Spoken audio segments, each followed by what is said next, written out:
Hi, everyone, and welcome back to That UFO podcast. My name is Andy, and I am joined on this breakdown of a lot of news by Dan. Dan, welcome. For some reason, I was going to say, my name is Andy. It's just how we start. Yeah.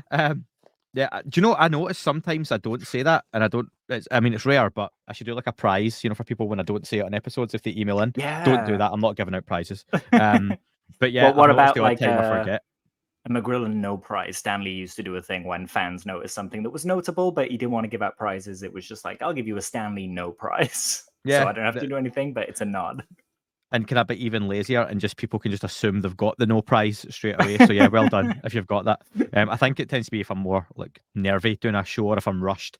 But yeah, anyway, listen, news, Dan, there's a lot of it. And do you know what? It was kind of a busy weekend and week for me. So I've done a lot of catching up over the last few days or before Friday with a lot of stuff that's gone on over the last, 2 weeks since we properly last recorded. So we're Uh-huh. going to get through lots of kind of bits of stuff here, which I think is a good thing in terms of UFO news, because again, it's that whole thing of for anyone who thinks nothing's happening, there's a lot happening. But it seems really fragmented and all over Yeah. the kind of shop. That could be a good thing for you, could be a bad thing. You could be indifferent with that. But yeah, Dan, can we start off with the UAP rally in North Carolina? Rally is in North Carolina. Rally as a word and so as a place. Jesus, love of God. Okay, so the UAP rally in New York City, not in North This Carolina. and That's the this one. wasn't where a bunch of people drove low-cost UAPs and crashed into each other and, through country lanes. This No. was a protest of sorts, right? Protest slash celebration slash thank you for Senator Chuck Schumer. Yeah, it was organised by the Citizens for Disclosure Now. That's an NYC-based partner of the New Paradigm Institute. Some folks will know that's founded by UAP transparency activist and lawyer Danny Sheehan. The object of the event, Dan, from what I could see, was to engage your everyday American on the UAP UFO topic and hopefully gain some volunteers along the way for some things they want to do as well. Looking to start local chapters across some 45 states potentially. Nice intro article from the debrief on that one. I think Chrissy Newton wrote that one, so thanks Chrissy for the insight. And it was advertised on Twitter. Some folks may have seen the few days before and got a little bit of traction. Basically as a way to gather outside Senator Chuck Schumer, his office in New York City, as a thank you, given Senator Schumer, along with Senator Rounds, tried to push through the UAP Disclosure Act, which never quite made it through. They tried to throw a lot of shit at the wall and not much of it stuck, as we like to say in the UK, and the old NDAA. But that's not dead and buried. That's still going to come back, I believe, Dan, and we can discuss that. But yeah, what were your thoughts when you saw rally in NYC for UAP disclosure? I thought it was really interesting. I put out a poll not too long ago saying to people, if there was a protest, would you go? Do you think we're even ready for that kind of stage of this conversation yet? Share your thoughts. And a lot of people thought we weren't ready, but you've got to get started somewhere, right? And looking at this, it looked like they had about 15, 20 people show up, which, is pretty respectable for 12 till 2 on a work day on a Thursday, in New York City. There's nothing to sniff at. And it sets a bar for those other states that want to volunteer, the people out there that kind of want to gather like-minded people to make a point that we're not going to go quietly on this stuff. That's how I saw it. A lot of the video I saw from the event itself, you had evidently people that hadn't met before kind of meeting for the first time. And this is something that I already said I loved about the inquiry into the phenomenon. Wait, I might have messed up the name. Inquiry into the unknown, maybe. The conferences that happen in New York, which are really, With really Jay and great. James, That's right, with Jay and Inquire Jay. Anomalous. Inquire Anomalous. That's why I couldn't remember it.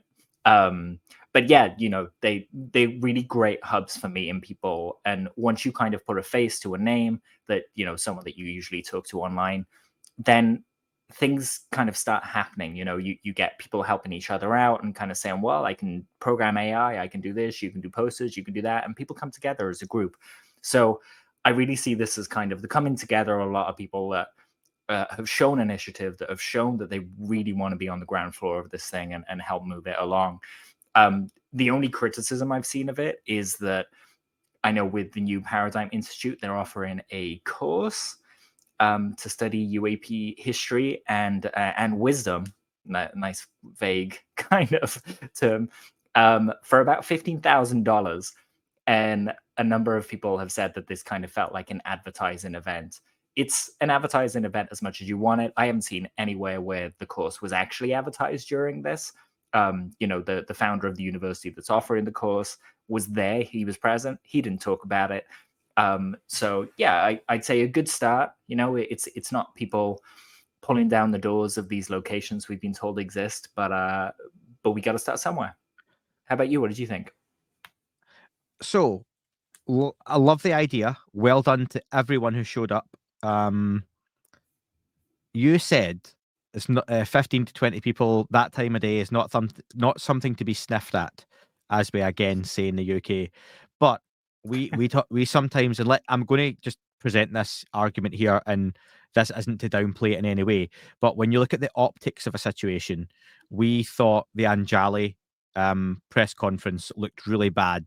The way it was presented, sitting out there, very small numbers of folks, and that looks a certain way to the general public. This event, if you are trying to get anyone interested in your cause, your product, whatever it might be, whether something's being bought, whether it's free, whether it's just to get eyeballs or ears on something, then the more people involved, the better. If you see 15 to 20 people holding placards out in front of a building, it might get your attention for a brief second, but I don't think that does hold attention. And I wonder if does that potentially not is fueling the stigma of the UFO topic the wrong way to word that, but do you get what I mean? If you walk by 100%. a building and there are 15 to 20 people outside with placards talking about UFOs, and just let me add to this, okay, by adding a quote, and I'm certainly not coming down on any side of the fence here. If I was in the area, I would have went along to this, okay? So it was from Dr. Jim Garrison, who is a director at the UFO advocacy group for the New Paradigm Institute. And he said, it's an extraordinary moment. Humanity is entering its ET moment. The extraterrestrial phenomenon is real. And that was a quote he told the New York Post. That is what's so important about Schumer's leadership. So again, and I've got the note here, Dan, okay, is that language useful at this point? You're going to have folks I know come down and go, oh, we have to get past the stigma, Andy. Okay, I'm there, that's fine. But for the 99.9% of the general public who are walking past this that you want to draw in, you're shouting about ET and there's 15 people with placards and boards. I don't know if the optics of that situation work well, as opposed to, like you say, a gathering of the Inquiry Anomalous or Sol Foundation that gets eyes on these things. Because this was not a free event, it was outside. It was anyone could go along, but I just don't know about the optics of the situation and if that necessarily helps, or could it have been thought through better? That might just be me. Totally fine with that, but no, I'm with you on that. When these events take place, we have to be aware of what they're for. What's the aim, right? And this one, I presented it during the show. I said that it was a disclosure protest, which it technically wasn't, right? You were correct on the poster. It says Disclosure Rally. Let's thank Chuck Schumer. So it's kind of a little bit wishy-washy as to what the actual goal is here. Yeah, what even is it? Yeah. And you had a number of people come along without a goal in mind, so they don't know if they should just rock up and get their placards out and come up with a catchy phrase to start chanting with the group. Instead, it's a bunch of people kind of coming to meet.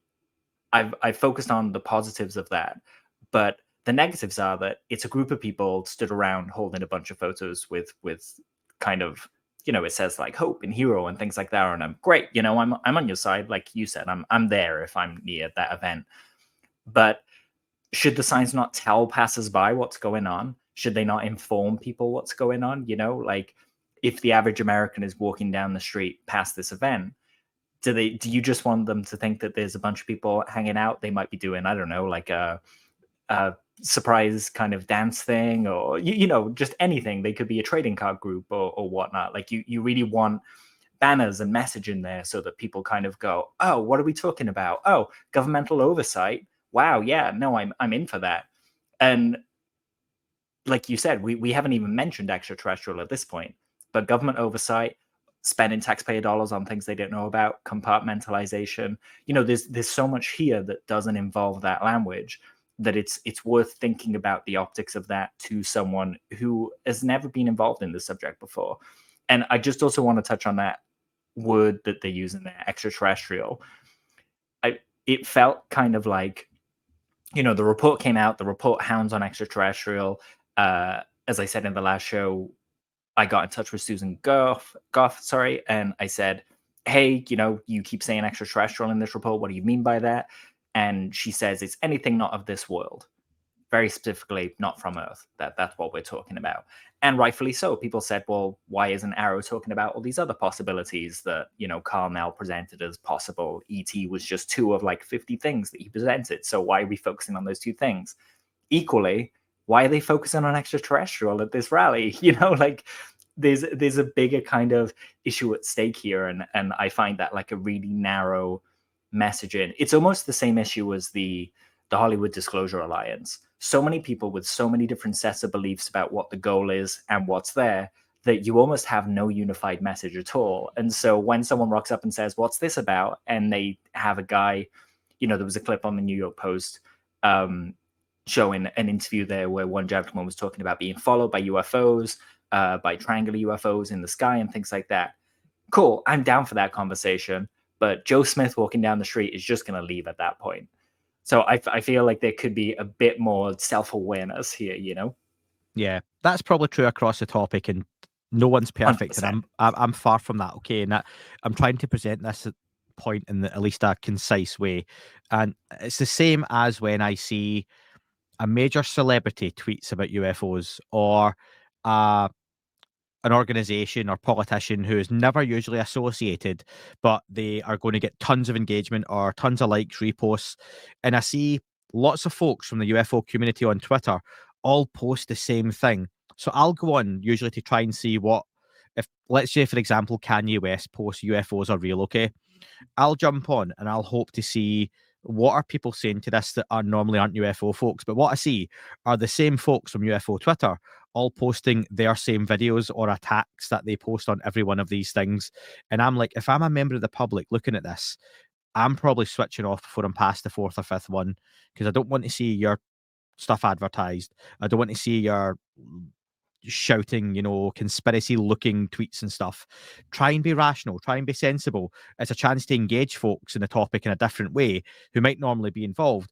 But it's that whole madness thing, isn't it, of doing the same thing over and over and expecting a different result. Honestly, Dan, as well, I'll be really fair with the Hollywood Disclosure Alliance stuff. As an organization, I spoke to Serena, I spoke to Dan. It's not impressed me in any way, shape, or form, as much as they've both been pleasant to speak to. I think with the Hollywood Disclosure Alliance, if you spoke to 20 members, they would give you 20 different things about the organization that they think it's for. And I don't think that's a good thing. And people are going to have their own ways they want to use it. And I'm going to, Dan, bring something forward we're going to talk about in a second, the body stuff, because I think it's relevant here, I think.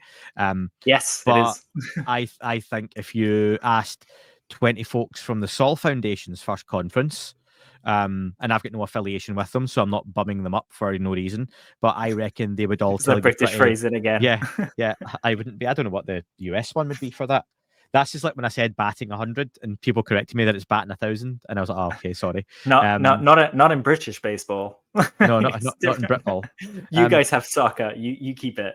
You can bat 1,000 there. What was I going to say with the smashing out the park or something? Yeah, I think the Sol Foundation people would have a common ideal of this is what we're about. This is what we're all here to do. We're all from different backgrounds, all from different disciplines. We're coming at this from very different places. A Jacques Vallée is different to a Beatrice Ferriel, who is different to a Gary Nolan, who is different to a Whitley Strieber, who was there but didn't speak. Those folks were still there in attendance, or people who we don't even know were there yet. But I think they would come away and say, this is what the group's all about, and this is what they're trying to achieve. I don't see that with various organizations. I worry that a lot of the same people seem to be attached to those same organizations. It's the same folks who would turn up at an award ceremony and give themselves a lifetime achievement award because their mate runs that thing. So, not to go into it, I'm not going to start slinging mud. That's everyone's got their own kind of likes and No, dislikes. But I'm with you, and like we said, we'd both be there at that rally if we were within, you know, the vicinity. And don't take this as just bad mouthing it. We love to help, and you know, in whatever way we I wish can. more And people had been the there. Yeah, guys that the guys that put this together, they did so in like a week and a half.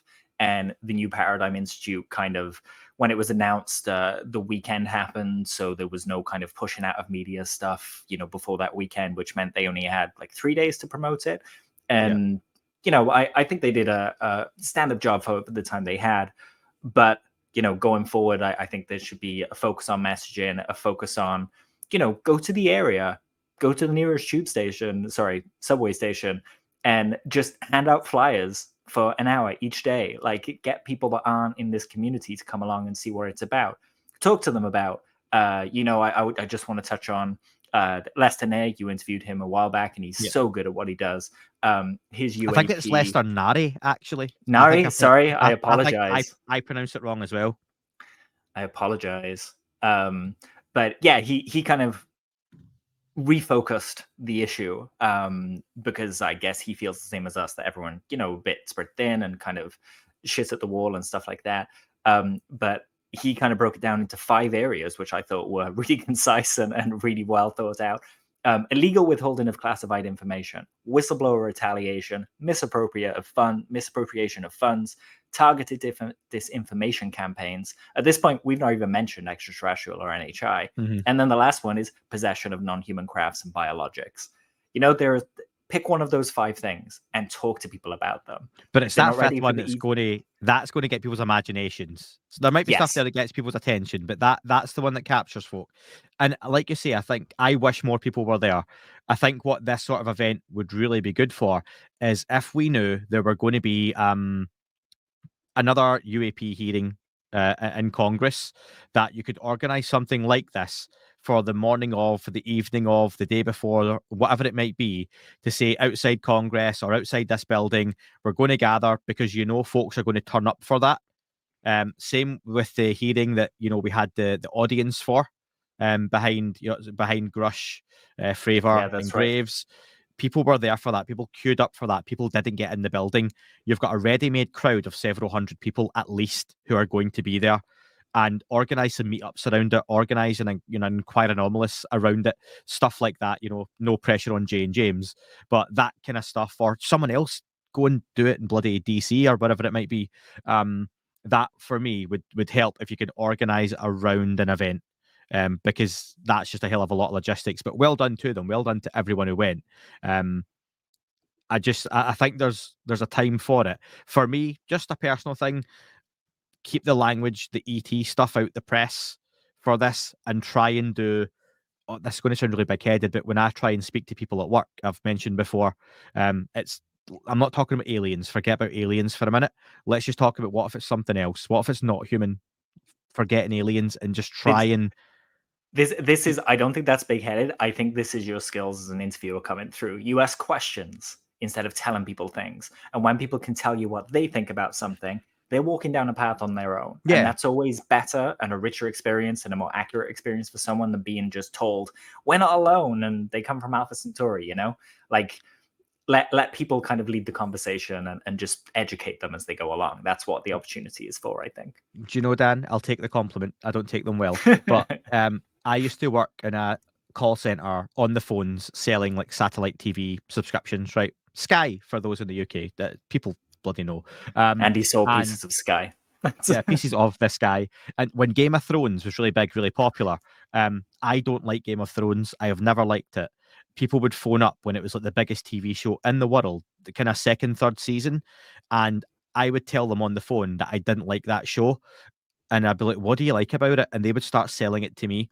And once you've got that, you're like, okay, so you need a subscription because blah blah blah. That wasn't me being tricky, but I was genuinely like, tell me why I should like this and I don't.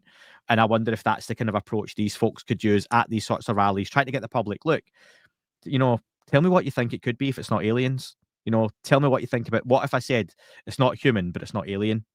Something different, just a different way of approaching the same conversation. And on that, let's jump to the bodies chat, Dan, because we talk about optics, okay? And again, this isn't us slating stuff, although it's going to sound that way a little bit. And I think it's relevant because some of the folks from the Hollywood Disclosure Alliance, Serena DC and Mike Mazzola, both have been guests on the show. Really nice people. Were both part of the presentation of Jaime Maussan's Mummies that they were presenting, and yeah, it kind of went the way I thought it was going to go. From a Well, a really production, smooth operation with no errors whatsoever that was well rehearsed. yeah, aye.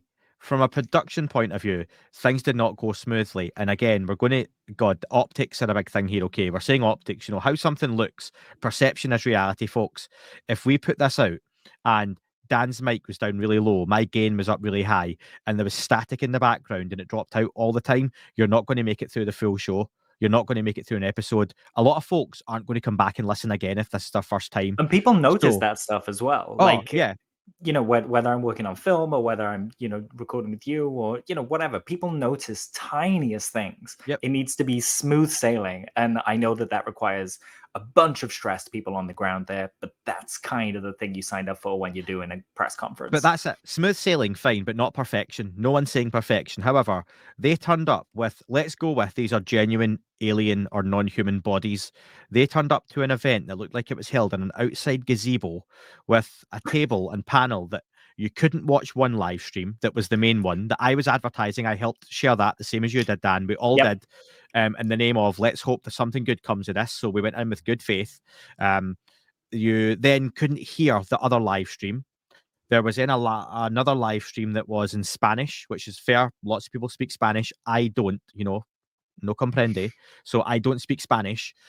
So I was still watching. That then dropped out the audio, to which people were then jumping about different live streams and getting different things.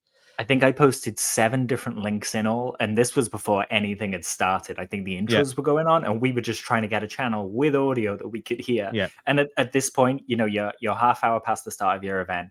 Nothing's happening. Someone's hair is on fire there. Just someone hold up their phone and broadcast it on Instagram. You know, right. like just something, just get it out, because clearly whatever is happening is not working. Yeah.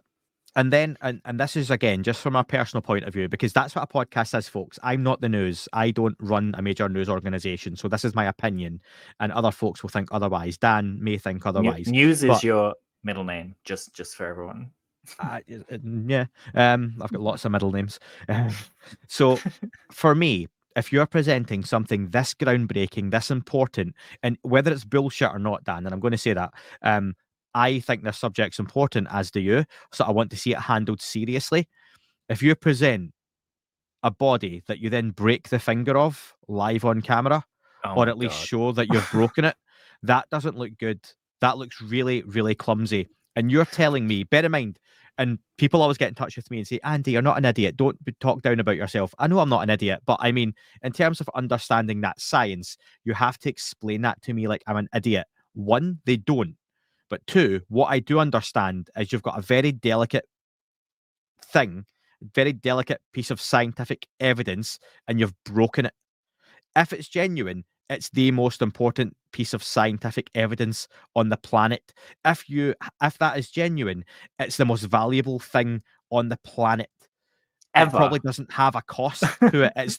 It's genuinely invaluable. It's a genuine non-human body, hybrid, mummy, whatever. You've broke it on a live stream, on multiple live streams, of which most of them are broken. So when some of the very lovely people who I've conversed with who were involved in it, and we were dead polite, I was dead polite, Dan, you got involved, other people did, you know, they're so determined that we are being very biased in this, but it's very hard to not be when it's put across so badly and handled so badly. And again, there seemed to be nothing other than forget all the crap here that's went along with it. These are genuine. I've still not had explained to me in a way that shows why these are genuine, because all I see is when I go onto these things and I look to the folks who are commenting that might know better than me. I'll jump into someone's bio. Are they a doctor? Are they a physicist? Are they a surgeon? regardless of the 20 or 30 people you tell me worked on it, because do you know what? Those really highly qualified people, someone broke it. So for me, let me see what others are saying. And I've seen nothing to say this wasn't anything other than a bit of a shit show again. So if you're associated, and whether that's the HDA, I'm sorry, that's not a good look. And someone needs to come out and go, do you know what? Even if it is, we still have a lot of faith in these bodies, but this was really badly handled, and they don't do that. People can't swallow their pride and say, do you know what? We effed up, but there is something to this, and we want you to bear with us. All they do is double down and tell you why you're wrong. I was accused of being a what? A US low level podcast, something blah blah blah. And I went, for a start, I'm not even from the US. Low level podcast, I'll give you that. But all you're doing is jumping and criticizing me or something. But I'm like, please explain this to me, why this is genuine, because nothing you've told me so far shows that it is. Rant over. Sorry. No, it's a great rant. I can't disagree with anything there. I like seeing you on fire like that. He's even wearing like this fire orange hoodie. If you can't see the video, so he's That's right my there. face reflecting off it. I do believe so. Yeah, I mean, where to even start? I completely agree with you. At the point, I'm someone that's interested, and I was there willing to, happy to watch and really intrigued by what they had to present, because we were told there was going to be some new stuff, some new people involved. They had new information for us. It was all drummed up. We had a slick website to sign up to. And then, yeah, right off the start, we end up with like 7 or 8 different streams, some that you can hear the English on, some that sounds like someone's talking like 50 feet from the microphone. Another one where you've got a translator, but they're being spoken over by the Spanish speakers, so you just can't hear. And so it just ends up being a complete, like, well, just a bit of a clusterfuck, right? Yeah. So yeah, stream failed so many times. Then I noticed on the invite they said, "Oh, these are unknown organisms." We They don't know moved what away they from are. Alien. That was Yeah. it. Which They moved totally away from fair. Alien. Totally fair. Totally And I fair. thought that was a And good I said they pivot. should do that early on. But then the TV channel that they're presenting it on, Spark TV, says literally on it that we're a channel to present alien stuff. So immediately, you're not on a news network, you're not on a platform that seems objective, you're on a platform that is preaching to the choir. The only people that are present there are people who are into the idea that these are ET, or people that are kind of interested, but already, I'm still in the subject. I'm not someone from outside the subject that's watching this. If I was outside the subject, I would have switched off a lot sooner than I did. Because of I don't think they switched on. That's my problem.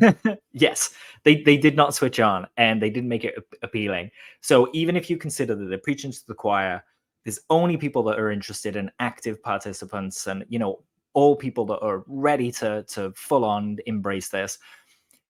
They messed up so badly that it went from about it was around 500 people before the stream started, and then by the time they actually got a stream working, it was 248 people. This was the Spark TV channel with 2,000 subscribers. Then I switched over to the Jaime Maswan's channel. He has 1 million subscribers. However, there were 2,500 watching. So we couldn't even break 3,000 people within the UFO community to watch this, right? And not to say that popular means correct or anything like that, but No. if this is a big, oh my God, we found something that is not of this world or is crazy, and we want to present it in a really spectacular way, this isn't the audience that you need. Jaime early on said the team didn't want to present these bodies at the Mexican hearing, and he insisted. So those bodies literally wouldn't have been at the UFO hearing of Mexico if Jaime had listened to the scientists involved in the project. Yeah. I think that speaks volumes. Jaime is the one pushing the extraterrestrial non-human angle on this. The scientists are stepping carefully. There are a few scientists in the team that talk throughout the kind of presentation. And as they're talking, it became very apparent to me that they didn't agree with Jaime on what these things were. They kept saying unknown DNA, and Jaime would go, Yeah. "Do you hear that? Non-human. No, unknown, not 100%. non-human. We Yeah. have DNA that we share with a goddamn banana that we could say is part human, right? It doesn't mean that it's an alien. It's not evidence for it. It just means you can't read it." And that really frustrated me. It became more apparent as it went on. So Do you know what that's the same as, Dan? But the other way around. is when you have people like Moultrie or Kirkpatrick or Goff, whoever, saying that being clever with language, and they're saying, we've got no evidence that these things are extraterrestrial. That may be technically correct based on what they do have. And all this is, and we've got to be fair, is flip it round. You've got someone on the other side of the conversation where scientists are trying to say, look, we're still investigating this. We don't know. There's unknown here. And he's going, see, alien. And it's just the other side of the coin. And neither side optics. Neither side looks good. Absolutely. Like, at the very least, you'd expect a meeting to get everyone on the same page, to talk about this stuff. Jaime said, we don't have anything to hide. If I was faking this, I'd hide it. I wouldn't risk 50 years of my career. I mean, again, like I say, he's the only person saying there's extraterrestrial, that it's non-human intelligence. Yeah. No one else is. So, I mean, sure, you wouldn't risk 50 years of your career, but when the other hoaxes were done 20 years ago and 10 years ago, you would have said the same thing. So it's just not convincing me. And once again, I just want listeners to know, just because Jaime pulled hoaxes before, it doesn't mean that this is a hoax. However, it does raise some flags for people that they should be aware of. That's all I'm saying by bringing that up. Jaime referenced Grush talking about the bodies and then said it's time to reveal them, as if he's revealing the bodies that Grush was talking about. No, absolute bullshit. This isn't what Grush was talking about at all. This is Jaime grabbing something that's unrelated and pulling it into the conversation. Ryan Graves walked out of the Mexico hearing because these bodies were presented and they were called ET. It has since transpired that he was actually told that they were going to present some anthropological evidence at the hearing, but it was only when they revealed it how they did that he saw exactly what was going on and left, which I'm sure a lot of us would do the same thing, right? Yeah. I saw a few tweets on that back and forward from the folks involved, again, the ones who presented this. And again, it was largely that Ryan Graves was aware we were going to present evidence of ET bodies. And I've seen various, as in his handlers, his IC handlers told him to leave when it happened, or he got up and left because he didn't want to be involved, or it was too much for him. And yeah, it just looks like maybe they did say to him, look, we're going to present some stuff today. And then when he saw it, he's went, no, I don't want to be tarred with this brush right now. Exactly. And just Dan, you said, go for it. It would be very easy for me and you or anyone to sit here doing this kind of stuff that we do and really wax lyrical. I'm using some really strange phrases today, by the way, I apologize.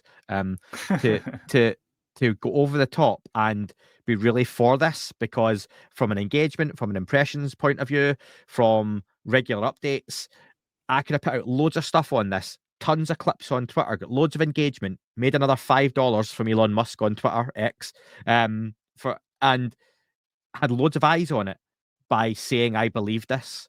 And I'm like, I want this to be genuine. I would love nothing more again than to sit here in a few months and go, Jaime Maussan, welcome to the podcast. You know what? I doubted you, and I'll put my hand up. Wow, this was amazing that you've managed to get this out, and we've got this person on board, this person's on board, but I cannot see that happening.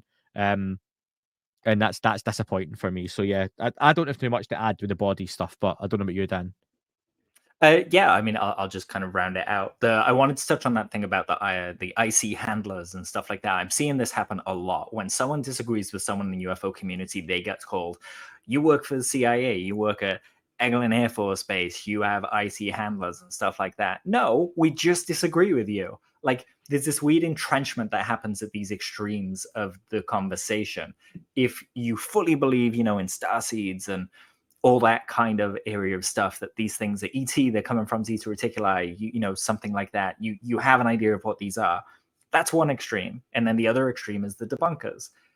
Both ends of those people, for some reason, if you say to a debunker, oh, I think this is a UFO because XYZ, you get told that you're not looking at it properly, that you're a UFO believer, that yada, yada, yada. And then, my next interaction right after that kind of interaction is to talk with one of the actual believers and say, whoa, calm down. Like the bodies aren't, there's nothing here that says that they're ET, but I'm curious why you think they're ET, if I missed something in the DNA and so on and so forth. And you just get accused of having IC handlers and being paid by the government. I'm not getting paid by the government. It would be awesome if I was. I'm sure they have a superior paycheck. But that kind of thing has to stop. Like, genuine conversations is something I miss in this community. Just kind of assuming that no one's stupid, we're all pretty switched on, and we all have our ideas, and we should listen to each other a bit. It's getting to be like political discourse, and that's not what this is. This is meant to be bipartisan. We're meant to all come together as a species to face this threat. I think Reagan was proven wrong when those kind of accusations are thrown around, because we are not alone doesn't seem to bring us together. It seemed to divide it into different camps and things like that. So I just wanted to touch on that. Jaime's lawyer spent a little time talking about how they're suing the Peruvian government for their lies, that these are a hoax and so on and so forth. Be curious to see where that goes. Just suing someone doesn't prove that they're telling the truth. We'll let that go through a court of law and see what they say.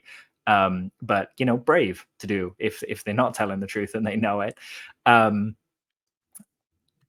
scientific presentation in this, it was all the same stuff. I've watched the previous one. It was all the same stuff as before. There was nothing new. They put, like, the highlight of it for me was that they put QR codes up so you could scan them and you could download the actual work. I'll give the link to Andy, and you can download it if you want. It's just the DNA stores.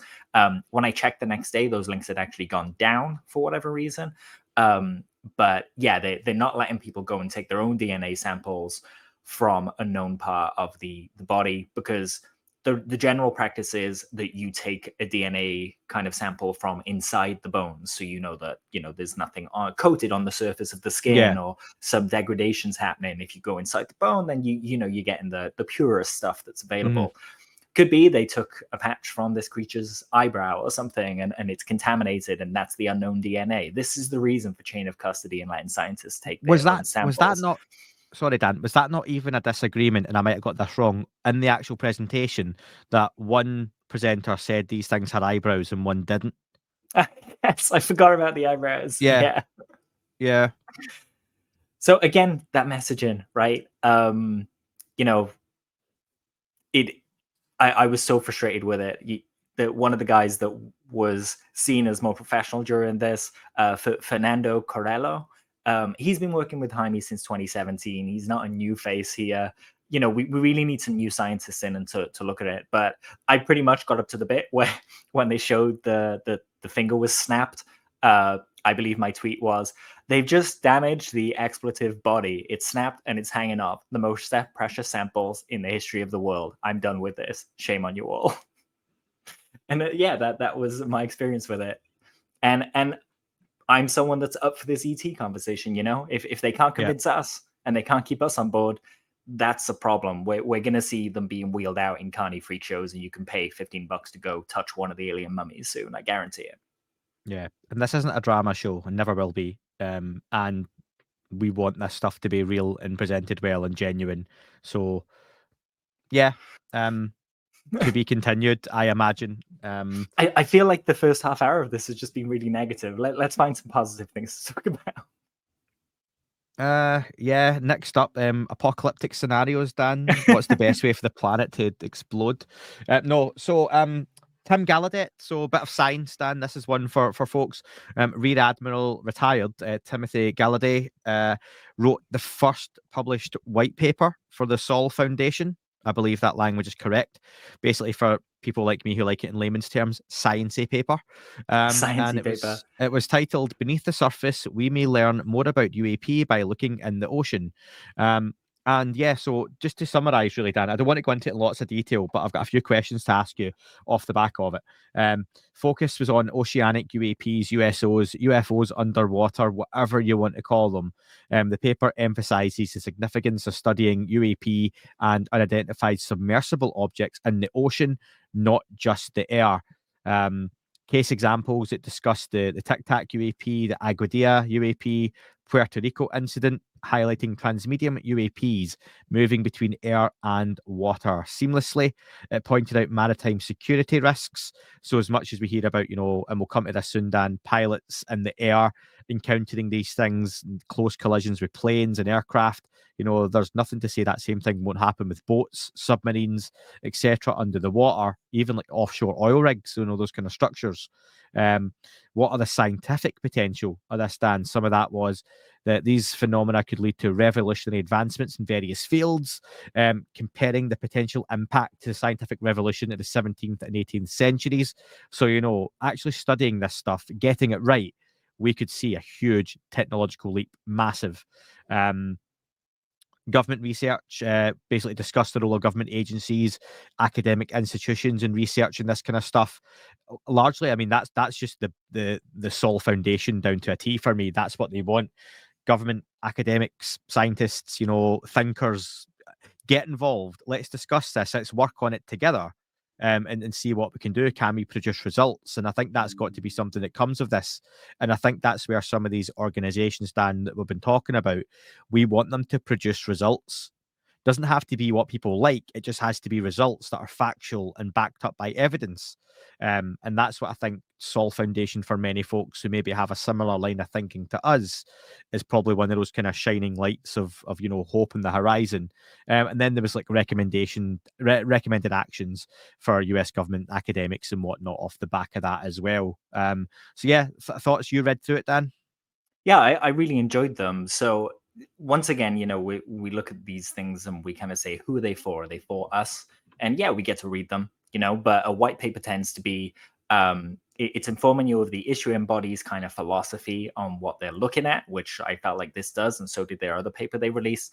It's not about are UAPs real? It's let's characterize them, let's log them, let's see what's there and kind of follow this path.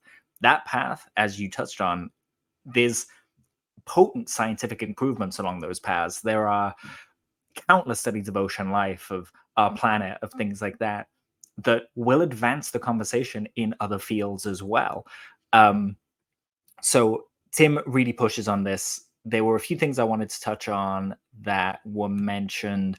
So, for example, the Catalina channel, where the Nimitz activity kind of happened, that's mentioned. And, I spent a little bit of time in the Catalina channel. On Catalina, we saw nothing. We did see Starlink come up, and I have a video of a whole group of barbecuers freaking out at Starlink and yelling it's an alien spaceship, and then 2 seconds later going back to barbecuing without a care in the world. So that's what happens during disclosure. People just carry on, basically. Imagine if you had brought the food along yourself and charged $1,000 to see that Starlink. You could have called yourself Stephen Greer. I'm sorry, folks. I'm being negative now. That was just a joke. I can see you flaring up there. Barbecue included. I know. So there's a mention of an undersea anomaly. This comes up a lot off the coast of, Catalina. They call it the Malibu Anomaly. They'd say it's like an underwater alien base. It kind of looks like there's pillars in the pictures. And recently, the picture of it got changed on Google Earth, so people think that Google have removed it. No, and no. Basically, this has been studied countless times by different groups. They've gone down with ROVs and looked at it. These are natural formations. And just, because everyone's reaction is going to be, yeah, that's what they want you to think. One of these studies was done by MUFON. Chase Kloetsky and MUFON put a team together of marine experts, and they all went, they looked at it. They deemed that, around volcanic vents and in that part of the world on a kind of fault line, you would expect to see the structure that was there.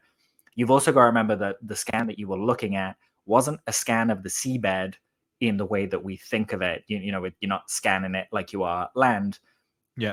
A lot of the seabed map is kind of implied from how the surface of the ocean kind of changes and looks. You can kind of measure the changes, and the scanning of the seabed is happening kind of now. It's a really modern issue. So the update on Google Earth happened because they've actually scanned that seabed now, and what's actually there is viewable. So, there's not an alien base there. It's a perfectly normal thing. But how much did your IC handlers pay you to say that? It's really easy to do, actually. I might do that more often. It really is, yeah. We should see how many times we can get it in every show. Put it in like a swear jar. Can I say something though? And this is where I like to think that I'm still quite like grounded and don't get too caught up in the BS with this. That's like disappointing to hear, because I saw the pictures. It was Kelly Chase that shared them. I know the change, and a lot of people, that's what I saw the initial update. Yeah, it's come up a lot recently. Tim Gallaudet had shared that initially, hadn't he? And I think that's what I'd seen it the first time. And that's like disappointing. But that is the stuff where you go, I kind of thought there was something to that. I showed people I work with that picture, like, look at that, and they've changed it. But then you hear that and you go, that's this, and it's fine to be disappointed though, because I go, that's kind of another thing off the evidence list. But that's it, isn't it? Like, the fact is, it's a question mark before, and we've got to get it from a question mark to a full stop. And this thing has got there. The paper's out there. If you Google Malibu Anomaly study, you will come across the paper. You will see the presentations. You will see everything. I love that they were open with it. It's great. So I love the part where they were talking about the different parts of the ocean. There's muddiness there, there's different conditions, so you kind of need different sensors. It's not a case of building one sensor and it's suitable for the whole ocean. I think that's something that people don't really grok. It's not just you're in the water now. There are different depths, there are different requirements, there are different pressures, all that kind of stuff. Tim highlights the gaps in domain awareness result in incursions in training areas and nuclear sites. That's the Chinese balloon, right? Like, I could be describing that and not just UAP. So we have to close that gaps, whether it's the balloon or whether it's not, or whether it's something else. Have to close those gaps. And the more advanced we become, the more gaps we're going to find that we didn't realize were there, right? And we just have to close them. That's it. And all the science we learn along the way, we learn along the way. Yeah, and it's fair to say the study of UFOs, as it gets more advanced and more technical, and the science gets better and the equipment gets better, you're going to come across other things like the balloon situations, different technologies that aren't non-human. It is our stuff, but because our way of looking for this stuff has changed, so does what you come across. So there is always going to be that overlap. And that's why I get why there are plenty of elements of this that the Air Force and other departments and people and organizations will look and go, this isn't non-human technology, it's just top secret tech. Well, I don't doubt it, but I don't think it all is. That's the thing with me. Can I ask a question? Exactly. Sure. Do you think at this point we really need to still categorize USOs any differently? All we're saying is these are the same objects we're seeing in the air and in space, but they're underwater. Is that fair? Or do you think there's still a good reason to categorize the actual object as a USO? I see it as kind of a messaging thing. If you've been paying attention to this, you know that unidentified anomalous phenomena are transmedium. You can see in legislation passed, they've defined these things. They've said, transmedium means it can move between space and air, or air and water, or water to space. Those issues for us are very clear. For someone like, and I always do this, my mom, she doesn't think of these things. To her, she thinks aliens will be in space and maybe in the air around us, like flying in the air. She doesn't think of transmedium or what that could mean. And yeah, so I think that's mostly there to kind of appeal to the audience here. And the audience with a paper like this, the Sol Foundation has been very open about the fact that they want to inform policy and policy change. I think their audience are people unfamiliar with UAP in positions of authority that can have an impact on policy change. So in that regard, I can see why it's differentiated and drilled down on. And for the Sol Foundation, USOs kind of get left behind really in terms of talking about UFOs. Yeah. Whereas the Sol Foundation, one of their first 2 white papers are on USOs. This is great. It's highlighted an area that we don't really think about, or sorry, people outside the community don't really think about. And it's doing it in a way that at a time where ocean science is getting a big kick up the ass and it's being funded like crazy, all these satellites are going up that can see beneath the waves, like the ocean floors are being mapped. While we're doing it, let's do this stuff as well. It's a really well-timed kind of thing. Do you think there's any element of USOs that don't come out the water and they are exclusively an underwater phenomenon? Quite possibly. This paper touches on prosaic things that kind of remain in the water. And I think the thing to highlight here is it talks about unexpected life as we don't know it. We always talk about, when we're talking about life from elsewhere, we say life as we know it, because life as we know it is us. Life as we know it is everything on this planet. It's made with DNA. It needs water. It needs this. We see it in a very particular way. And I get it. That's fair. That's what we have experience with. But this paper rightfully touches on a discovery in 1977 that there were vents with organisms that had never been seen before, pressures of the ocean that we didn't think they'd survive, and we called them extremophiles. And they reside in environments of extreme temperature, depth, chemical concentration, and even kind of ghost-like mushrooms, tube worms, crabs, all these kind of life that happens around those kind of underwater vents, that instead of using things like photosynthesis, they use something called chemosynthesis, where they synthesize their own chemicals and stuff from the nutrients in the air, in the water around those vents. It's important for us to understand that there could be life in the ocean that we say is USO, that might not be the same thing that's in the air. It could just be an ocean phenomena, but it doesn't mean that it's any less wondrous, you know? Even if we take the scenario of, think of the abyss. Yeah. They're water creatures. We're only going to see them by going underwater. So their domain would be the water, right? They would fit kind of what your question was addressing.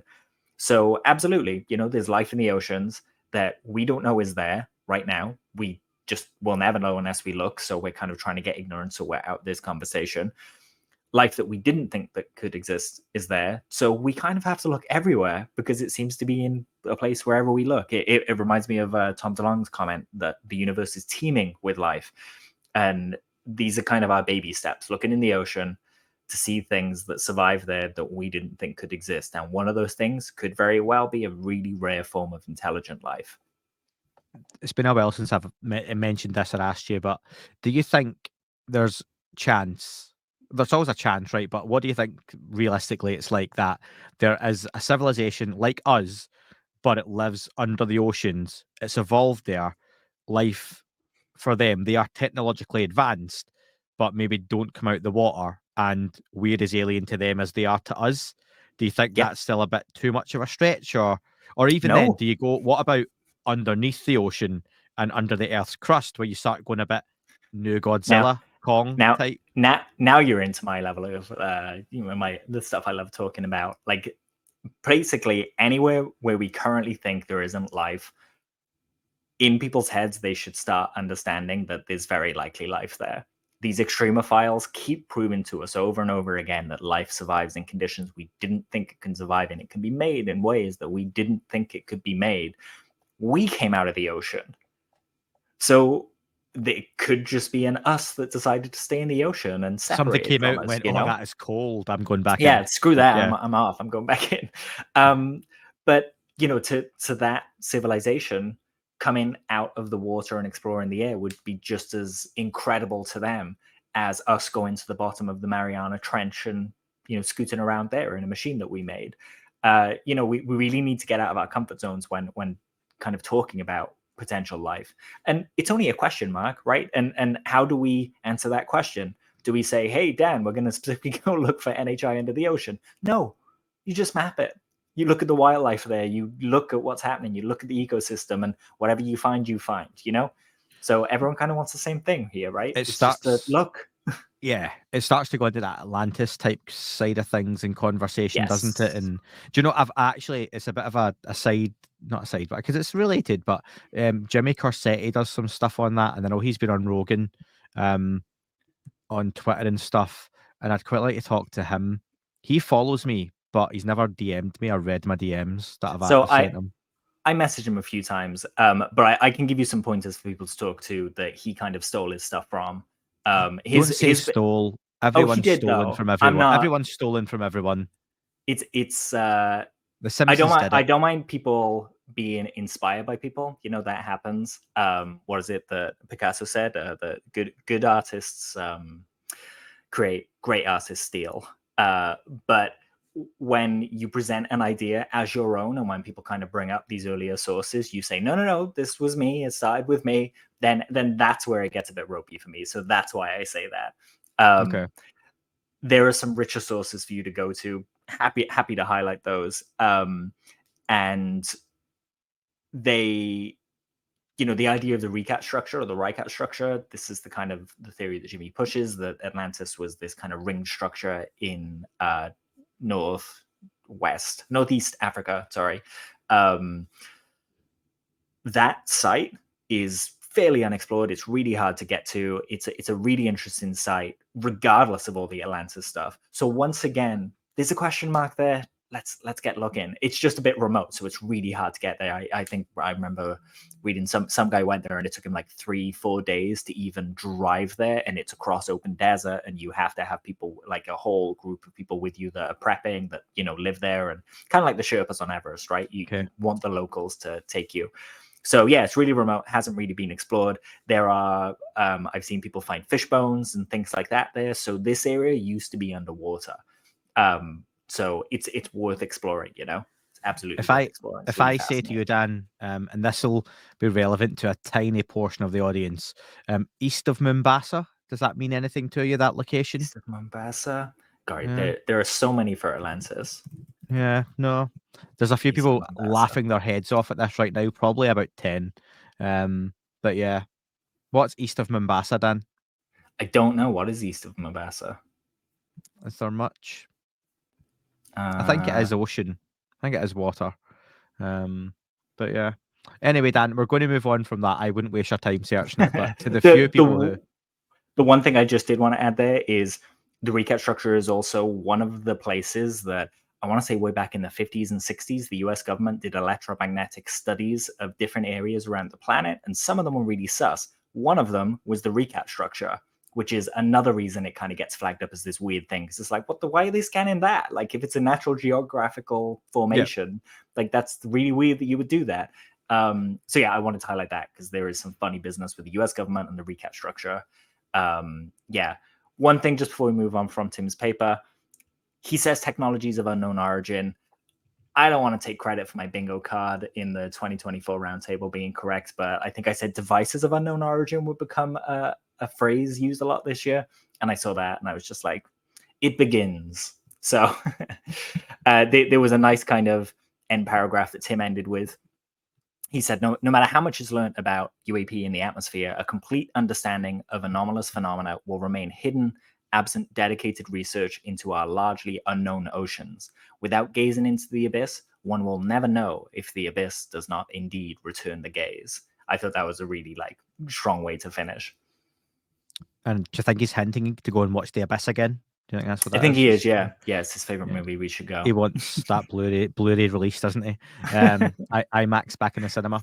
Do it. If you own a cinema chain, do it. Dan, from the ocean to the air, very quickly, Wisconsin Congressman Glenn Grothman, he was talking about co-sponsoring a bill that mandates the FAA, the Federal Aviation Authority, investigation of UFOs.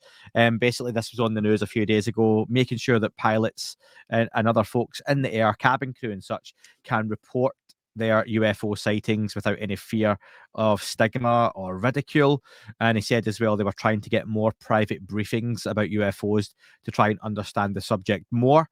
I thought that was really interesting as well, given it was around the same time, about a week after, member of the European Parliament, Francisco Guerrero, he pushed for changes in the law within the EU, that's the European Union, to our American listeners and folks around the world, to update regulations on reporting, analysis, and basically the follow-up of UFO UAP reports.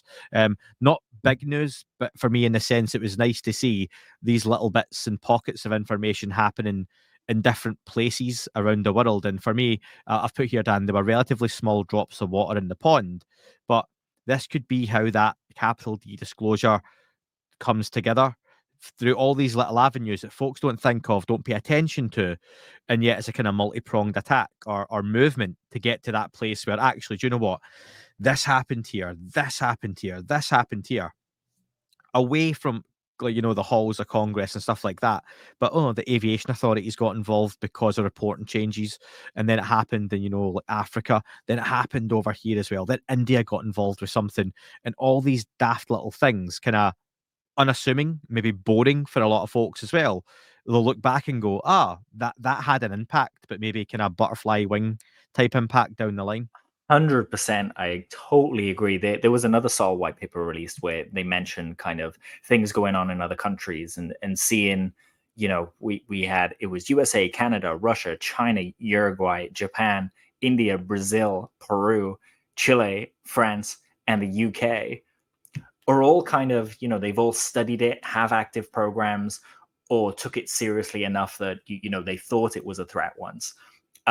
So this is becoming a snowball, and like you say, a few drops kind of becomes a puddle, and then it becomes a pond, and then it becomes an ocean. This is the way we kind of build the case for it, to make it be taken seriously. All these places should be open with their data, with their encounters, with everything that happened, from pilot radiation readings to witness testimony to markers on the ground. Everyone should be feeding in somewhere to some central place that hasn't yet been established. And what I loved about Francesco Guerrero's, probably saying that wrong, Guerrero. What I loved about his presentation was he kind of brought people from all over. It wasn't just Europeans. Yeah. There were some European organizations, but as well, we had a commercial pilot. We had, Ryan Graves from the US kind of over to talk about things. Avi Loeb was there as well. We had some new faces. Eduardo Russo, who runs EuroUFO.net and UAP Check, he was there to give historical context. We had Joachim Dekkers, the UAP Coalition of the Netherlands, giving an introduction to UAP. Yeah. I know, right? It's a solid name. But we're starting to see some new faces come through. And these aren't faces of just people that are like, yeah, I kind of like UFOs. These are faces of people who are in official positions, who are kind of, the ears are perking up. And they're kind of feeling like they want to step out from behind their guarded wall and say, hey, hold on a second, everybody stop shooting. There does seem to be something in the sky. Can we maybe look at it? That's a monumental change, and that's going to keep going. So I'm really curious to kind of see where this goes, in the next EU session, if anyone picks it up and things like that. I would say to people, contact members of the European Parliament and tell them to pay attention to it, and send them the video of the event. Francisco has put that up now on the channel. That's available for people. Send them that. It's really concise, really well presented, really considerate of optics event that will put this in a serious light for people that might not be informed about it yet. So props to Francisco. He's not up for re-election next year, but just it's got to start somewhere, and just he should be proud of himself. He rocked it, and everyone involved. From what I understand, speaking to sources close to me, he's never broken any alien body parts either, so that's always a bonus. That's petty, isn't it? I'm in a funny mood for this one. Sorry. I like it. Yeah. Regular programming will resume in future. Dan, when we start wrapping up, I know there's a few bits to still touch on. I wanted to say shout out to Ross Coulthart with his new show Reality Check on News Nation's YouTube platform. I don't think it's on TV, is it? I'm not sure if it's on their actual, we don't get to see that in the UK, but I know it's definitely on the YouTube, and it's getting really good views and stuff. If it's on the actual News Nation did you say on the YouTube? On the YouTube, yeah. On the YouTube, I love it. Exclusively on Bebo and MySpace. So yeah, I'm down with the kids. So yeah, but it was pretty cool to see that online exclusive, I think, through News Nation. There was no impact on the Need to Know podcast with Bryce Zabel. He was very quick to say. For me, I've only got to watch the Danny Sheehan episode first, which was the first one. There's been one since, sorry. The second was with DC correspondent Joe Khalil, who is also one of his colleagues from News Nation, who reports on UFO, UAP, among other things as well. But it seemed like, especially that first one, it aimed at folks maybe newer to the topic. I'm guessing that News Nation audience who maybe aren't UFO, UAP centric, and they're catching Ross Coulthart on News Nation because that's where they go to for their news. And regardless what folks, if they do or don't like Ross, I got on really well with Ross Coulthart and appreciate his reporting. This is a really good thing where you've got a news channel that has a show dedicated in part to UFO or UAP. Ross himself said on Need to Know the other week with Bryce that it wasn't going to be exclusively UFO and UAP content, but I imagine it largely will be. But I think that's a really nice platform to have that, and I would love to see that kind of thing happen more. So props to News Nation because they picked up on the topic early. Let's be fair, they saw it was getting engagement, impressions, clicks, and views, and as a growing network, that's helped them grow. But they've stuck with it, which is always good to see. They've not just binned it at the first chance. So really, really well deserved. And And yeah, Danny Sheehan, he had his usual conversation. I think we've talked about that kind of stuff quite a lot in here, Dan. Yeah. What's going to kind of catch people's attention, I think, that are new to the topic, is Danny talking about going down to see those files where he saw documents and photographs of alleged crash saucers, winter scenes, snow on the ground, classic saucer, 40 to 50 foot across. And he shows those symbols that were traced as well. So, yeah, I'll ask, where do you sit on that, though? Danny Sheehan going down into this, these classified files or declassified files and getting to see stuff. And it was if I remember rightly, it was the classified Blue Book files that he was getting to see. And it's not the first time something like that's come up. There, a lot of UFO reports have people shown a folder of UFOs, a binder of UFOs, to have a look at, and to say it was like this, it was like this, it was like this. That file is something that comes up again and again and again throughout history, and I'd love to see it. Someone has it, and it seems to be in an official capacity that this exists. So I'd love to see it. The stuff that Danny got to see, where he, supposedly traced the letters on the back of his notebook into the cardboard. So, the person checking out his notepad didn't see them when he was leaving. And then he had kind of a pencil impression that he could lift of the symbols. Yeah. Danny's said this story a lot. And like, this isn't even about judging whether I believe it or not, but Danny revealed those symbols at a certain time, and he's been asked again and again and again to produce those symbols, right? So I went back and I grabbed screenshots from all of the different interviews where Danny has presented these. The first place he presented them, then there was like a year gap, and then there was another place. Every single one, the symbols are exactly the same. So whether people want to think that he's practicing these symbols just to kind of BS us, or they're a genuine thing that he's relaying, it doesn't matter. It's consistent. Yeah, so that's fair. There's a there, and unless he's completely pulling the wool over everyone's eyes, which I don't think is the case. I'm more with you, that he just hears so much that it's hard to keep it all separate, and so sometimes stuff gets mixed in. Danny Sheehan is a wonderful litmus test for folks in the UFO topic or community, because depending on what side of the fence or conversation you fall, and if we just take two extremes, okay, and these aren't exclusive, but the Lou Elizondo camp, Dan, you've stayed at his bloody house, you've talked about enough. So you're there. And then you've got folks who are Stephen Greer fanatics who will happily go to Greer's conferences, events, whatever it might be. I'd stay at Greer's house as well, just to, put out there. You're a whore for that. If he wanted to bring me over and play me back all and we'd have a chat about what he really knows, I'm down for that. Yeah. But that's fair. So there's two extremes of the conversation. Danny Sheehan has played with both of those worlds. Yep. So I think that's one of those, like, you could go, Lou Elizondo's full of bullshit, Stephen Greer's full of bullshit, one's telling the truth, one's not, whatever it might be. Danny Sheehan's played both sides, been involved with both sides, and then everyone else in between as well. So he gets around, good, bad, and different, however that might be. He's probably one of the most interesting guys in this topic, whether folk kind of like that or not, because he's probably been involved in whatever it is, and this is aimed at the person watching or listening to this, whatever you like about this topic, he's probably got some direct involvement with it in some way, shape, or form, which, for me, that speaks to he has something about him that he's been exposed to or involved in. But I don't know. It's a really funny one because no one's infallible. I'll just say that much. Yeah, and I think that's totally fair.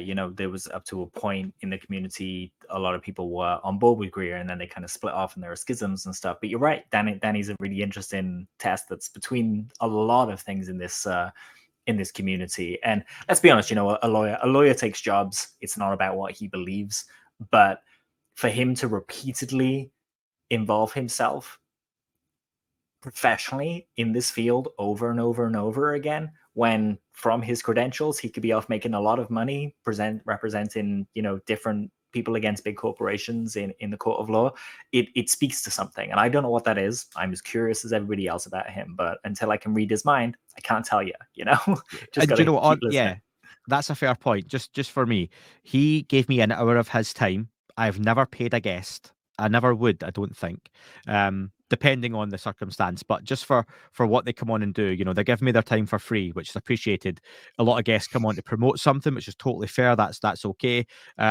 He gives me his time, and he wasn't selling anything. He wasn't, you know, promoting something massive. He was talking about the bill, the NDAA, the work he was doing. As we recorded, he's getting phone calls and texts and all that kind of stuff. And he could have done that on much bigger platforms. He didn't have to come on here and talk to me about it, but he did. And I think that for me, says at least something that they're trying to do something they believe is right. Whereas you do have, I won't even name any names here. There are other folks who I've invited on or tried to get in touch with who haven't, but they will go on much bigger platforms.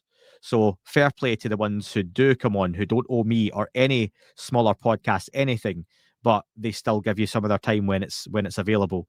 Whereas others, they will literally, it has to be a big platform. And that maybe says more for me rather than the message. It's about, the numbers. That's not wrong though. That doesn't necessarily say what they're doing or saying is wrong, but I think it maybe speaks stronger for the ones who do say, do you know what? You get 500 viewers or streamers or 5,000 or 50,000, then I'll give you some of your time. But there's others who go, nah, I draw the line at 500,000. So fair play. Yeah, sure. Props to Danny. I believe he has a book, The People's Choice, that I would recommend people go read that. It's really hefty. I've given it to a friend of mine who is a lawyer because I want him to kind of filter, the lawyer language and tell me, what's going on with Danny and what he thinks about him, because he'll just be more informed on that stuff than I am. Do you want to rattle through a few last things, Dan? Kind of quick fire style, and then, but can you leave the last thing to be the 3-body thing? Oh yeah, sure, absolutely. So we had a reveal of information from Douglas Dean Johnson. He posts a lot of congressional stuff. He retrieved through FOIA something that was mentioned last year. It was the Joint Chiefs of Staff Worldwide Unidentified Anomalous Phenomena Reporting Procedures. They were issued May 19th, 2023. They were mentioned in an article. We've never seen them. They came out, and a few places are mentioned, but just to kind of summarize it without going into crazy details here. So one, it mentions the place where David Grush worked, that they would have been issued this stuff too. So that kind of speaks to Grush's story there. But also, it goes into kind of exactly what the department heads want people to be looking at when they're out in the field. And obviously from the Arrow report, we have one idea of what the US government is telling people in the field to look for. Whereas from this document, it's night and day difference. Here, this document says, we don't want you to tell us about balloons. We don't want you to tell us about really boring, prosaic stuff. We do want you to tell us about things that, and I'll read this as quotes because, I don't want to get it wrong, but they want to know about any UAP that displayed, and this is the quote, anomalous characteristics or behaviors, e.g. no apparent control surfaces, extreme acceleration, direction change, detection by certain sensors but not others, and UAP effects on equipment, mechanical, electrical controls and weapon systems, and whether persistent or transitory. So the people that kind of have been in the subject a little while, their ears might have perked up there, because they're essentially saying, if there are any of these 6 observables present, we want to know about them. So the stuff that Arrow should be highlighting, according to the guidance issued by the Joint Chiefs in the US in May, is the stuff that's anomalous. You shouldn't be looking at 2 lines in a report that says, there are some anomalous things, but we haven't figured them out yet. We're not going to talk about them until we do. And then a 60-odd page report on balloons and prosaic stuff. Really, the only thing they should be looking at is the anomalous stuff, and that's what Arrow should be concerned with.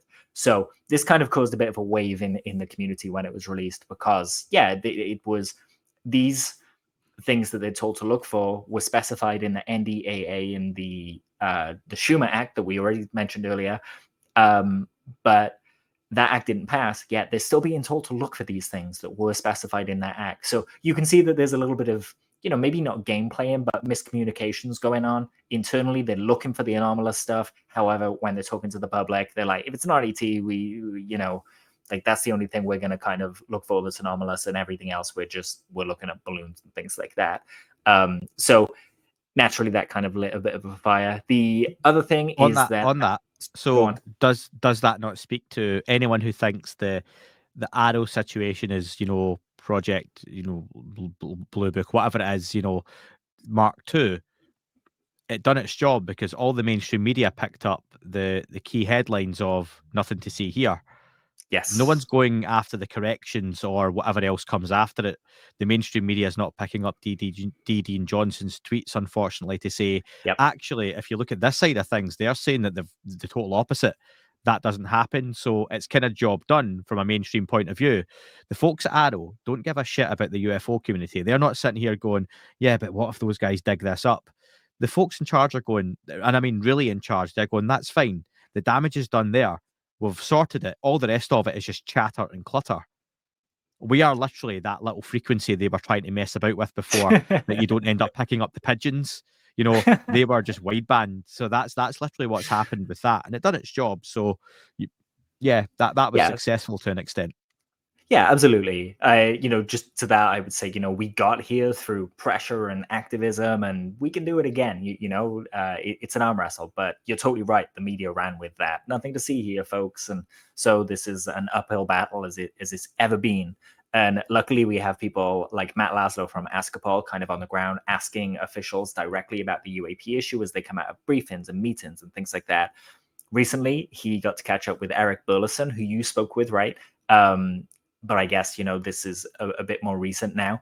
There have been some briefings, Lou Elizondo went and he briefed them not too long ago. And so, Matt asked about these kinds of things. So in a nutshell, Burleson mentioned that the UAP caucus has been given 2 locations housing alleged non-human intelligence tech. Can't speak about it because he's worried it will be moved, which speaks to something we've discussed many times before. Like, don't tell them where it is because they'll move it somewhere else. So expect them to want to kind of go look there. Apparently, a lot of what Elizondo testified to them confirmed what Grush was saying. Eric said that they weren't able to confirm the non-human intelligence aspect of the story yet, but they have confirmed that there are compartmentalized programs that are being hidden unlawfully from Congress. So that part of it, completely innocuous. That should be enough for the media to grab hold of this. It's not. So, like I say, glad we have people like Matt there. They're still trying to get Grush on as staff so that he can be a little bit more, and there's a quote, straightforward with them, whatever that means. I don't know how much he's allowed to kind of say. They're open to coordinating UAP legislation with Schumer and Rounds and, everyone from across the aisle. Yeah. So hopefully that'll be a little smoother this year instead of a whole bunch of things being offered that kind of end up clashing. There's kind of a little veiled threat at Speaker Mike Johnson. They say if Mike Johnson won't approve a UAP subcommittee, then they'll get someone who will, which suggests that maybe, they'll try and remove him like they did last year. Wasn't necessarily the UAP thing that made the last speaker be removed, but, a lot of noise and pressure against him could cause a few other people with other issues to kind of speak up and want to change the Speaker of the House. And then finally, Eric asked Lou and Grush, he said when he asked why these aliens would travel to Earth from millions of light years just to crash, he was corrected and he was told they don't physically come from outer space, but rather, and again, a quote, phase into our existence. Yeah. And that obviously brings up a whole bunch of multidimensional hijinks and things like that. But I just want to kind of throw into it that Sekret-ed Machines, the book, the To the Stars book from Tom DeLonge or the AJ Hartley, and there's a series with Peter Lavender where, they supposedly mix a bit of truth with fiction and they're telling you things without telling you things kind of. The book is Sekret-ed Machines. The reason that secret on the cover is spelled with a K and not a C is because they're hinting at the term secreted, and they're suggesting that these objects are secreted into our existence. So think of something that would have to be built on our side of the fence because it doesn't function on the other side of the fence. So whatever these things represent, they might not even be how the home world looks or what they use on the other side of that. I think it's a really provocative phrase that obviously got a lot of people chatting. Yeah, it definitely did. And Eric Burlison's one of those guys who, fair play to him, he's made a few pretty bold statements. He done it with me, didn't he, when he mentioned the whole angels and demons thing, That's right, yeah. which, and I almost ruined his political career by people thinking he was a Nazi, based off his screenshot. So, Hoaxes. yeah, When fair it was play. just remind me, it was just like a sports Hall of Fame thing, It was a right? sports sweater for the Missouri, I think, Hall of Fame. And And they even replied to you. they replied going, yeah, this is a design overlook on our part back in 2007 or something. So yeah, Whoopsie. that was a bit wild. Almost got cancelled overnight for housing Nazis. So yeah, yeah, and then to go and mention that again, where they phase into our existence. I think that's one of those that if and when Lou Elizondo gets back on the podcast circuit, and folks, he will not be on the podcast circuit until that book's out. So anyone advertising such, that's wrong. I think. Same with I agree. Grush. That kind of stuff. David Grush, when he gets onto some shows, that needs to be the first thing they're being asked about. Expand on that. Eric Burleson saying this. So where are you getting this from? How's this coming about? Why is this different? How did we first learn this kind of stuff? How do you go from something crashing at Roswell physically to these things secrete into our existence? Something's picking that up. And I don't think that's just something that's seen with the eyeballs. That must be from sensor systems and all the other kind of stuff that we're seeing. So, yeah, that's a really interesting nugget. Not something that's new, but to hear a congressman say, "I've been told this from these guys," pretty interesting stuff. And yeah, I like that. Eric Burleson, I think, is good for the subject. So, and well done to Matt Laszlo. Yeah, absolutely. I love the way that Matt presents, and he asks the questions. If you listen to the audio of him asking these questions, he asks in a way that just makes it real safe to answer. He asks in hypotheticals. He puts everything there to basically maximize the chance that the senator's actually going to talk about what he's being asked about. So kudos, that's a skill. You do it as well. I've seen some people do it less well in this community, and yeah, drama comes from it, and people get upset and things like that, and then we never get an answer. So it's always good to think about how we're asking these questions. The last thing I wanted to mention and it's was askapol.com for folks to go and check up and sign up to Matt's stuff. You don't have to pay. You can sign up and just get notifications, or you can subscribe for a couple of schmeckles if you've got that, and that kind of content is what you're looking for. Very much boots on the ground, reactive politicians walking out of briefings, and Matt is hounding them as they walk from room to room about the UFO UAP topic. So and Eric Burleson done that piece, I think it's like an hour and a half, on a layover from Chicago as well. So he was in the middle of traveling, and he gave that interview. So fair play to all of them. Yeah, so well done. Yeah, this is it's good. He also spoke to Mark Warner. Yeah. And when he asked Mark Warner about Grush, Mark replied with "who," which has made a lot of people kind of say, "What?" But he spoke to Grush last year, and so on and so forth. Basically, just means, and Matt kind of reiterated this on Twitter, just means that he's saying, like, it's not on my docket right now. There are more important things to do. There are wars And going also, on and stuff like that. if you listen to the actual audio, because I'm subscribed to Matt, so I listened to the audio of what was said. It is like who, as in like almost I've not heard you who David Grush. And it's like, again, we have said this before, Dan, these people are not sitting all day every day thinking about UFOs and should I go and speak to David Grush, should I go and get a briefing from Lou Elizondo. It's literally the 15 minutes in their calendar that get filled in 2 hours ago from their PA to tell them you've now got this in here. They choose to do it, or a staffer goes. So this doesn't consume their lives in the way it does many other folks. So yeah, I don't take that as any slight when Mark Warner goes, who? That's just a what? Who are you talking about? Oh, David Grush. And among a million other names these people have got to think about and deal with, talk about, it's just something else on their plate, isn't it?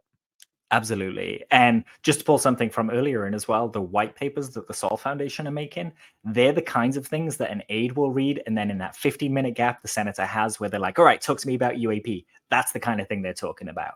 So look at, that language and how it's being spoken about there. Yeah. I think it's really important. We are still getting drone incursions as well. These have been going on for a while. We had drones over the Omaha ships. And I say drones real loosely, because in some of these instances, there's anomalous behavior that people were seeing these things hovering over the flight deck and describing them as like pyramid shaped and stuff. That was for the Omaha. But in this one, has been just a lot of drone incursions at Langley AFB. The main Navy shipyard is there, so obviously that's a real great place to gather intelligence if you want to know how their ships work and so on and so forth. The activity, just kind of went on and on. The guy who kind of came in to take over, he's U.S. Air Force General Gregory Gillett. He's currently head of the U.S. North Command, NORTHCOM, and the U.S. Canadian North American Defense Command. He, when he started the job, he was meant to prepare like a 90-day assessment of like, how are things going? What projects can we change? How can we cut some corners? How can we make things cheaper? Get some efficiencies there. Let us know what you think, and this will be, what you do for the year. He said that he began his 90-day assessment, but that the counter UAS, and that's an uncrewed aerial system, that describes a drone or something else. It's another term for UFO if you look through the files. He said that it's just been so overwhelming that he wasn't prepared for the number of incursions that are happening, and it's just taken up all of his time. So this stuff is ongoing. It's really stressful for people. And during this kind of series of articles and events and talking that happened, Jay Stratton of the UAPTF came out, and he said that he sent his people, I guess team from the UAPTF, to the Omaha within a day of that stuff being reported, the incursions around the Omaha being reported. And he denies that they were normal and doubles down on the pyramid craft. But, no matter who's kind of reporting you're looking at, everyone agrees that they are devices of unknown origin. There's that phrase again. They're mysterious. They don't know where they come from. So even if they're prosaic, normal drones that we could build, we still don't know who's sending them. There is a bad actor out there, and they don't know who is doing it. Not China, not Russia, someone's doing it. So this stuff remains important. And once again, like we said earlier, lacing the oceans with sensors will help us figure out USOs. It will also teach us a hell of a lot of science along the way and close gaps in domain awareness. It's kind of the same thing we need to do here, whether we're talking about UFOs or protecting air bases from DJI drones that someone is using to drop bombs on a place. The solution is the same. Close the gaps, put the sensors up, pay attention to what's in the sky and the ocean and space, and let's just figure it out. Some things, though, Dan, can't be figured out, can they? Such as the three-body problem. As we're going to very quickly have a non-spoiler discussion, because this is a big show that has launched on Netflix. Huge budget, I think it was at $20 million per episode. I think it was something like that. It might have been more. But if you want to check, Dan, while I talk, huge budget, Game of Thrones producers, massive marketing campaign, massive advertising campaign. On my home satellite system, Sky TV, as soon as you log on, it's got like that interactive menu. Three-body problem is the first thing that comes up. So it's been heavily pushed across all kind of platforms. Based on the three-body problem, Dan, correct me on this. The series is called the Three-Body Problem. Is that right? The 3 books, or no? That's the first book. So that's the first book. The series is called The Remembrance of Earth's Past Trilogy. No one calls it that. No one, even fans of the book. It's just the Three-Body Problem trilogy, Yeah. So the first book's the Three-Body Problem. I started reading it, a bit hard with the translation, got bogged down, stepped away from it. Dan, you'd recommended you said the Chinese show was there.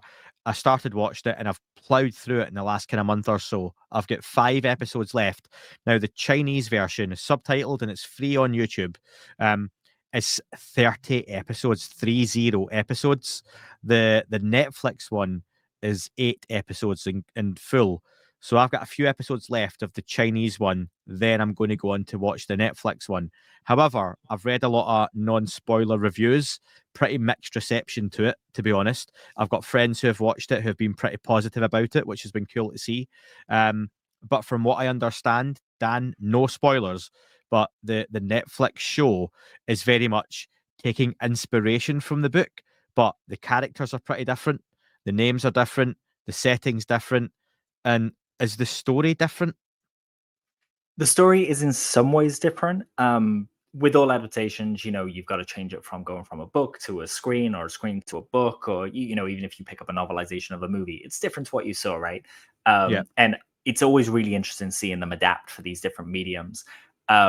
we'll have a full spoiler conversation on it. But yeah, Yeah. eight episodes, moves at a fair clip, and people that have read the book or have even watched the series, the Tencent Chinese series, will notice that there are some changes to the story that they take liberties with. Some work less well, but that is for me as a book reader. You know, they might work for you. So I'm really excited to see and hear what you think when you've watched it, and we'll dive into it.